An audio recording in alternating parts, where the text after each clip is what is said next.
When you picture the raw wealth of the Middle East, you likely imagine this: vast oceans of crude, industrial networks stretching to the horizon, and billions of dollars pumping out of the earth every day. This chart ranks the world's largest oil reserves. Positioned at number 3, Iran sits on one of the greatest pools of liquid wealth. The scale grows when adding natural gas, ranking second globally. Combined, these reserves create an unmatched energy superpower. In global politics, there is a predictable pattern. When a state controls this much national energy wealth, it almost inevitably produces an ultra-wealthy, billionaire ruling class.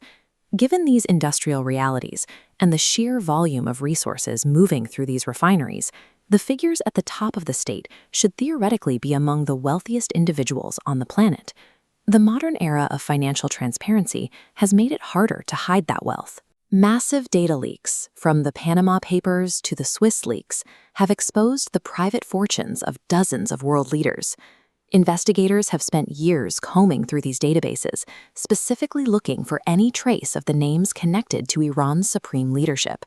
The result is an anomaly. Despite controlling a massive energy economy, the names of Iran's top leaders are missing from offshore accounts, hidden assets, or the traditional Swiss banking systems favored by global elites. This raises a question about the nature of power in Tehran. If the people at the top of a trillion-dollar energy state aren't hoarding wealth in foreign accounts, how are they actually living? Typical global politicians often secure their family's future by purchasing prime foreign real estate, like these luxury flats at Avenfield House in London. Others use their political influence to build expansive, branded international business empires. Iran's supreme leader, Ayatollah Khamenei, lives by a different set of rules. He holds no foreign bank accounts, owns no overseas property, and has never sought foreign citizenship for his family in the world's financial capitals. While many high-ranking politicians travel to London for specialized medical sanctuary or platelet therapies, treatments involving cell fragments in the blood that help with clotting, Khamenei has remained in his own country for treatment, even at the age of 86. He has effectively bypassed the standard, predictable financial playbook that typically follows the acquisition of absolute political power. This pattern extends to the executive branch as well. Mahmoud Ahmadinejad once managed the daily operations of Iran's energy economy as its president. After his term ended, he did not join a corporate board.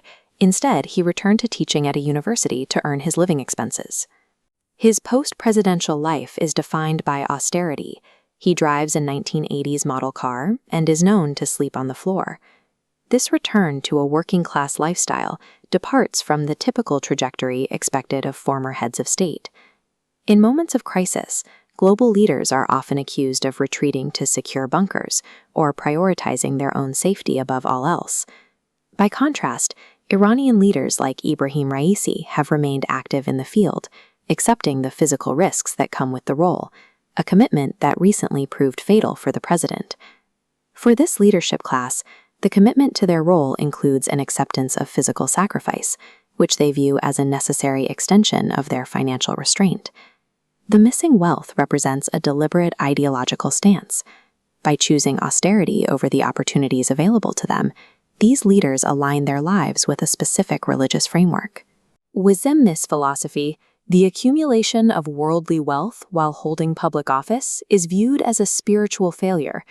Their definition of success is centered on ideological purity and a willingness to achieve shahadat.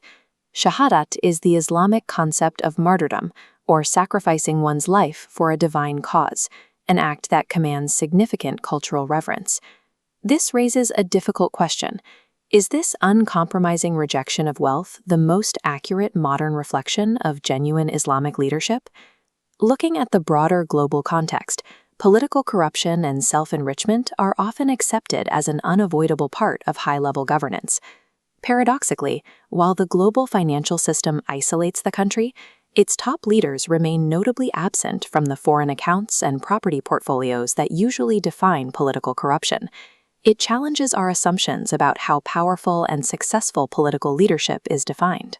Ultimately, this model suggests that the link between absolute power and the accumulation of wealth is a choice, even at the highest levels of government.